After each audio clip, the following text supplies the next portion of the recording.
Thank you for staying with us. So where do you live? I remember growing up, there was this musician that did a song telling us that if you live in a particular area, this is how much you pay. If you live in a particular area, this is how much you pay. And that was when Mobolaji Johnson was governor of Lagos State.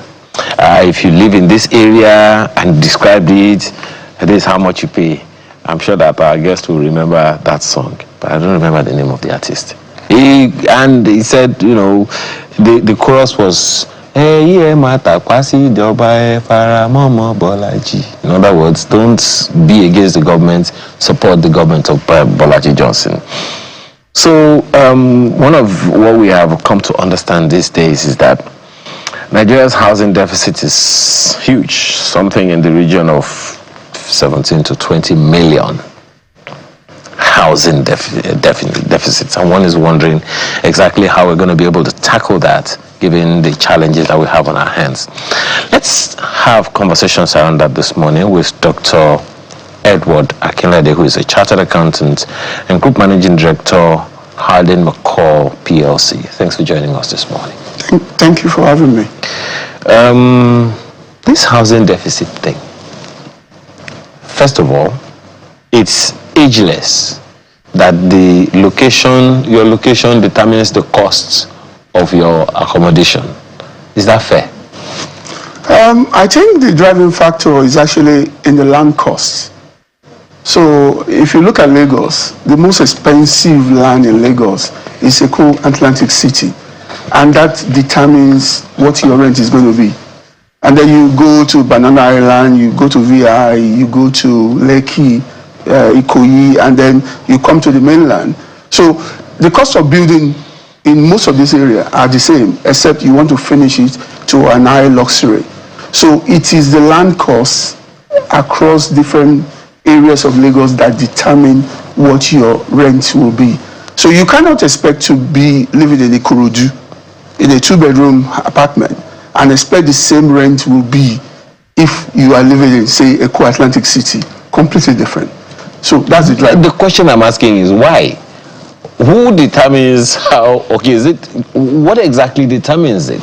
What exactly determines? Because the population of people the population of people in Nigeria, is way more than those of the people in Ikoyi. So yes, I think it's actually what is in the pocket of those who wants to live in that area. For example, I grew up in an area called Surulere in Lagos, and for a long time the price of land in Surulere remained the same. For over a period of 10 years, it was 30 million per plot. Now, what then happened is that the children of those who live in that area grew up and they all moved to Lekki. And then they put pressure on Lekki prices, and Lekki went astronomical. So it is that affluence of the pockets of the people that lives in an area that determine the house prices in those areas. But that also hasn't made it any easier, the housing deficit, because not too long ago, the Lagos state government, for instance, and I'm sure many other state governments have done something similar, have gone under certain bridges to demolish shanties and all of that. In fact, these shanties were being rented at 200,000 naira on the bridge. So, what is responsible, in your opinion, for the housing deficit we have in the country when we have countless abandoned projects? Well, historically, the law of demand and supply is playing out, and that is what you have. There is a lot of demand, the supply is not there. I remember the Jakonde report of early 2000. He actually commissioned a report on housing deficit in Nigeria, and what they concluded was, across Nigeria, we have a deficit of 16 million. Now, that is, you can see how far back, we're talking of 20 years ago. So we believe that the deficit across Nigeria at the moment is in the region of 20-25 million. Now, in Lagos, particularly, Business Day recently commissioned a report and said, what is the housing deficit in Lagos? They said it's about 3 million. So in order for Lagos state government or whoever is developing in Lagos to meet that demand, if they build 200,000 it will probably take them maybe 15 years to meet that deficit on a recurring basis. That is, if the population does not remains the same. Yes. So that is the other thing. That the population of Lagos is growing even well more than the population of Nigeria. Lagos is growing probably maybe 5% in a year, while Nigeria is growing. I'm talking about actually new births. Yeah. While the whole of Nigeria, we're told, is growing averagely by 2.5. So the demand of people looking for accommodation in Lagos is unprecedented. And one of the most funniest part of this is that in the last, since 1999 to today, the number of homes that Lagos State government actually build in Lagos is just average 13,000 homes. When we are saying we need about 200,000 a year to meet the deficit. So my own view is that Lagos State or government cannot meet those deficits. So they need to look at encouraging the private sector to come into it. Okay. We're looking at the housing deficit across the country. Yeah. But you will agree that Lagos has a peculiar problem because the whole of Nigeria believes that the only place they can make money is Lagos. So although you have told us how expensive land is in Lagos, especially in specific areas which you mentioned, it doesn't deter people from coming into Lagos. They come in and they believe that somehow they're going to get by. So how is the state going to deal with the influx of those coming in and are prepared to live under the bridges? I'm going to say it's more of a will on the part of Lagos State. I think they're trying, because at the moment they've opened up the idea of partnering the private sector in coming into house construction. In some areas, Lagos State are actually giving land to developers on a JV basis. Go and build, give us some unit back. So that is what Lagos State is doing at the moment. But developers, I'm sure you know, obviously, that there is no mortgages in Nigeria. The total number of mortgages that has ever been done in Nigeria is less than 10,000. But how about this Federal Mortgage Bank's 100 billion naira off-taker guarantee under the federal government's renewed hope something? Yes, when there are issues there in the sense that when you look at what they want to give each individual as compared to the house prices in Lagos, you will find out that. And if you also divide it by the number of people who have applied, that money is a drop in the ocean. In fact, the federal government recently launched a 250 billion housing fund to support such. But those numbers are not the numbers that we're looking at to make an impact in this deficit. I will say we need in the region of 500. Let me not. I'm talking of dollars now. I'm not talking of naira. We need in the region of about $500 million to make a dent in that. Let me give you an example. Just a dent? Yes, to make a dent. Let me give you an example. Not even meet the needs? Not even make the needs. Let me tell you, if I take you back to memory lane, Mrs. Thatcher in the early 80s decided that we need to do something about this. And what they then did was they introduced the right to buy policy, whereby people are renting. Let's try and redistribute wealth, put money into their pocket. When the government then did that, these people now have access to cash, which they then use to start building. And that is one of the areas where Mrs. Thatcher was so successful in the UK. It distributes wealth and also massive new construction of homes all over the UK. Now, so if you come to Nigeria, what is an immediate solution is that government like Lagos State have land, which they are sitting on. Give it to developer. Let developer develop it. Government has no business in homes construction. So when government says they're building homes, it's just Fashola, don't forget, was the minister for 8 years. If you ask him, how many units did you actually build across Nigeria? Negligible. For 8 years as Minister of Housing. So what I'm basically saying is that government just needs to call developers all over Nigeria, give them land, and said, build. When you finish building, give us a proportion back. And that proportion would then be used as rented home to people who are influxing into areas like Lagos. But if I also want to answer Alario's question, I grew up in Lagos. There is, which I actually share with my people this morning, there is an angel in Lagos called Angel Ajay. He resided in Lagos. If you are in Nigeria and you want to be a success, you must come to Lagos. And that is what is putting pressure on everything in Lagos. Okay, you said that Lagos State was now going into JVs. Yes. How much is that affecting the deficit? As in, how many units are we expecting to see? How many families are we going to see move into those structures? Get them off the street. I think this is a start. It's a start. If it has started, for example, from 1999, it will have made a dent in it. It's a start. And Lagos State just needs to ramp up that exercise to make an impact. Lagos is sitting in the Lagos State government, in particular, are sitting on a lot of land in Lagos, which they can open up. As you can see, if you go around Lagos at the moment, you see that they're leveling up a lot of shanty town.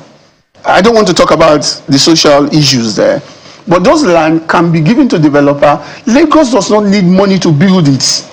Developers will build it. They have the funding, one way or the other, to do that and make it dense. And that, what if government wants to say, if you look at the budget of Lagos in a year, 3 trillion. If you divide that by 20 million homes, how many units can you get? You know, but because I'm looking at the problem of people influx into Lagos. It raises the question of urbanization and the problem that comes with it. So there are people who will tell you that urbanization and poor housing, poor planning, they have worsened the housing, problem, especially in Lagos and Abuja.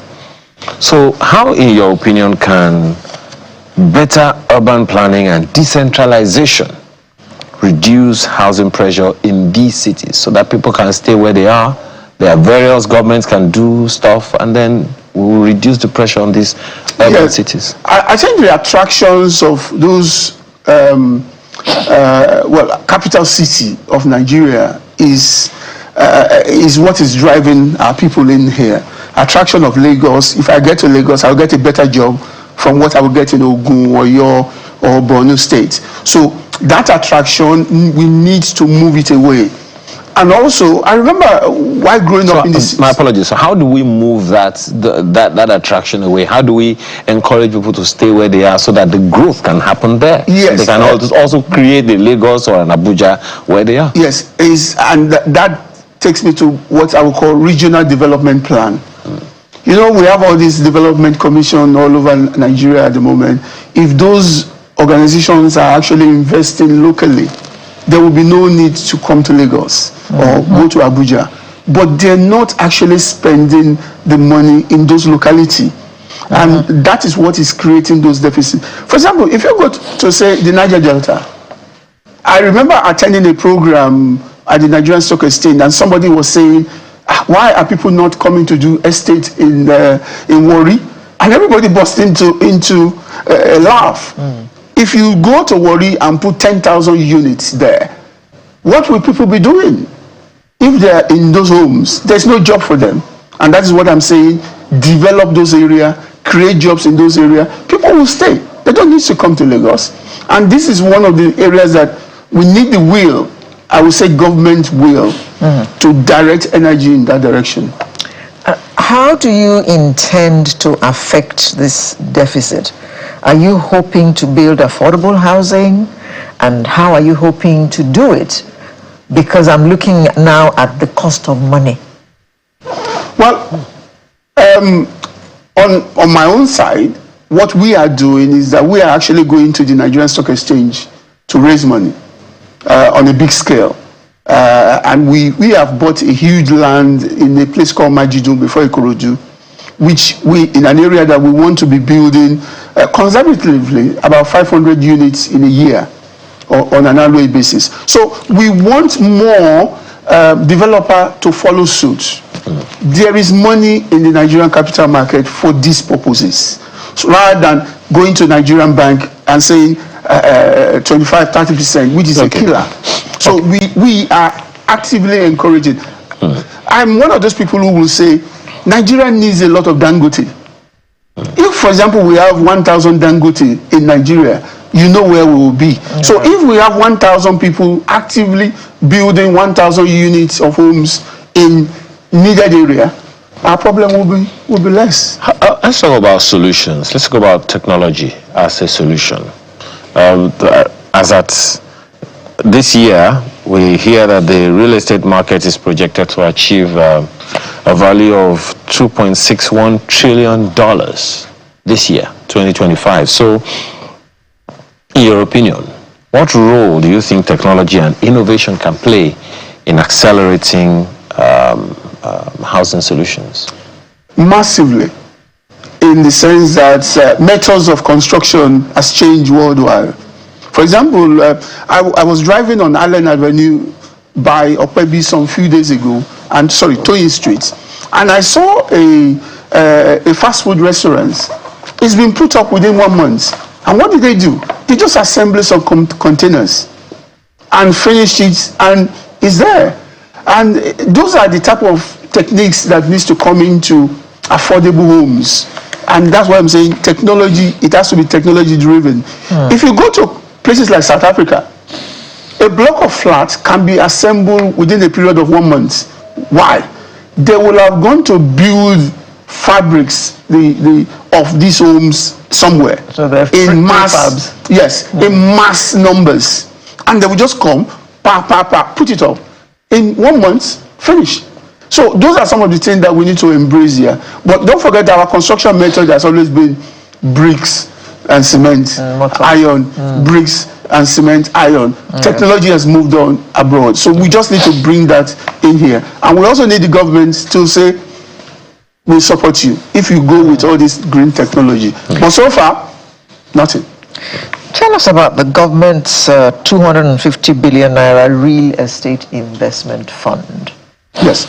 What the government wants to achieve is basically grow the mortgage market, i.e. to say we will support whoever wants to be on lending in the mortgage market. So that is their main agenda there. But the money that I'm seeing is a drop in the auction. It will not do anything. But even it's a start. It's a start. We also had years ago a remortgage insurance corporation set up in Abuja. The whole idea is that if you are a mortgage lender and you finish your money, you can package all of that, sell it to this reinsurance corporation in Abuja and get more money and do it again. But that money seems to have run dry. Don't forget, we also have the Sovereign Wealth Fund, which is also supposed to finance real estate. Again, nothing. And finally, I want to say on that is that the reason why the current PENCON law was established was mainly to finance affordable housing all over Nigeria. But unfortunately, the money seems to have right out. What happened to the Federal Mortgage Bank? It's there, but the quantum of demand from Federal Mortgage Bank, they don't have the funds. And instead of being creative, if I am Federal Mortgage Bank, I will go to Abuja and I will say, Oga Kadoso, give us guarantee. Let's go into the international market and raise $1 trillion for these purposes. But the will is not there. And that's what people like me are saying to Federal Mortgage Bank. You need to grow beyond what it is. What you have here cannot do 1 million homes at all. So, and we are saying a deficit of 25 million. I always harp on public awareness because people may not even know. You're talking about Federal Mortgage Bank. Many people thought that they died in 1980 or in the 80s because that's why an alert, for instance, will be asking that question. So public awareness about the opportunities, yes, they are very, very scarce. What would be your proposition? Well, the Federal Government Orientation Agency needs to step up their game, needs to tell Nigerians what is available out there. It's difficult to find those information, but it's there. If you apply to Federal Mortgage Bank today, the procedure may be discouraging in particular. So you will find that most of the real estate being done in Nigeria are being done with private money. Go abroad. Who does that? I mean, I want to buy a property of 100 million. Why do I want to go and find 100 million? Yeah. In the UK, mortgages is there for 25 years. It's not here. This market, what they have is what I call short-term money. But hopefully, with the capital market that is opening up, I think that is one of the things my company are doing. We are what I would call new kids on the block, and we hope that we will use that market to do what has not been done. Apparently, you want other kids to come on the block. Oh yes, The more we the cannot. Our mother can have many children, so only one kid is not enough Just for the don't mother. kill the father. Thank you for your time this morning, Mr. Akinlade. Is that his name? The name is there, Mrs. Madam. Age.